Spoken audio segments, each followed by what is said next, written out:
আপনি প্রত্যেক দিন ব্যবসা করেন, 20,000 টাকা রোজ রোজগার করেন, সে এসে ইমামকে বলছে হুজুর আমার ব্যবসা না খুব খারাপ যাচ্ছে, কি করব বাপ? বলে হুজুর একটা বরকতের তাবিজ দে। কথা বুঝলেন? আচ্ছা, যে লোকটা রোজ 20,000 টাকা রোজগার করে, মাসে কত ইনকাম হতে পারে? 3 কোটি কত 60, ক লাখ টাকা? 6 লাখ। ইমামের মাসে বেতন কত? 5,000। তো যদি ইমামের তাবিজে তোর ব্যবসায় বরকত হবে, তো তুই আগে বড় লোক হবি না ইমাম আগে হবে? আচ্ছা, আমরা মৌলবীরা বোকা যে লোককে তাবিজ দিয়ে বড় লোক করে দেবো আর আমরা গরিব থাকবো?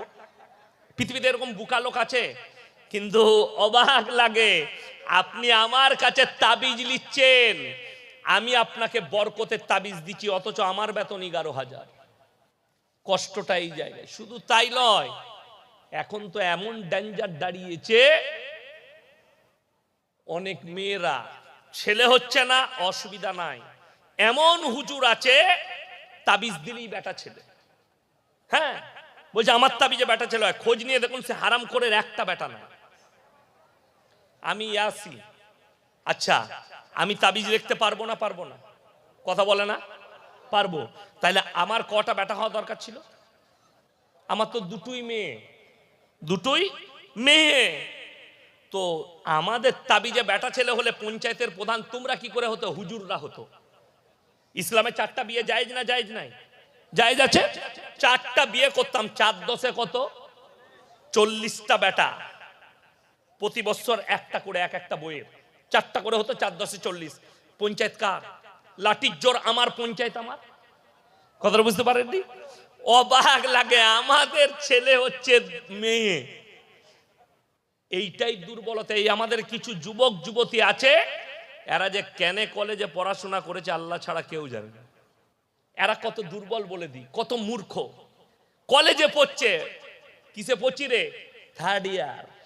কিসে পড়ছি? বলে MA করছি। কিন্তু হারামখোর 7 মাস একটা মেয়েকে প্রেম করেছে, এরপরে মেয়েটা মোবাইল সুইচ অফ করে দিয়েছে আর ফোন তুলে না। ই তখন হুজুর খুঁজে বেড়াচ্ছে, কি হলো রে? ঘুম হচ্ছে না কেন? বলছে সুইচ খুলছে না, যা টাকা লাগে তুমি একটু ফোনের সুইচটা খুলে দে। শালা হুজুরের তাবিজে ফোনের সুইচ কি করে খুলবে? হ্যাঁ, হুজুর বললে বাবা চিন্তা নেই, 5,001 টাকা দাও, সুইচটা 1 সপ্তাহের মধ্যে খুলে যাবে।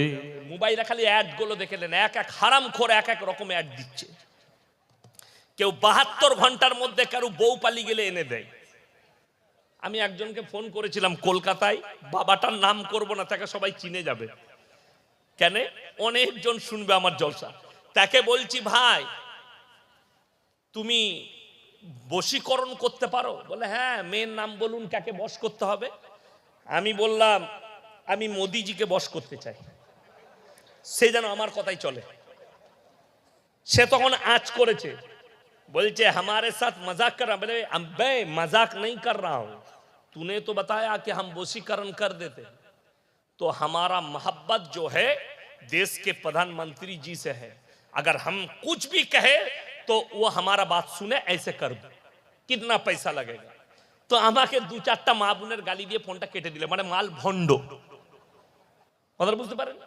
আপনারা বলুন, আমাদের তাবিজে যদি এই অনেক মা বোন আছে, হুজুরের কাছে গিয়ে বলছে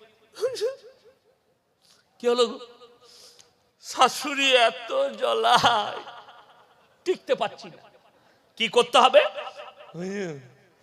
একটা তাবিজ দেন যেন আমার শাশুড়ি ভালোবাসে, আমার স্বামী ভালোবাসে। হুজুর বললেন 1,001 টাকা লাগবে, বালিশের তলায় ভরে দিবে খালু। কি বুঝলে? খালুর বালিশের তলায় ভরে দিলে আকর্ষণ করবে, খালু তোকে ভালোবাসবে। এই যে ধান্দা, আপনি এতটুকু বুঝেন না। ছেলেরা বলছে হুজুর তাবিজ করে দেন, মেয়েটা যেন 1 সপ্তাহের ভেতরে আমার কাছে আসে। ওরে মূর্খ, তাবিজে যদি মেয়ে আসবে তা তোর কাছে কেন যাবে? সে তো হুজুরের কাছে আগে আসবে। এ কথাটা বুঝতে পারেননি?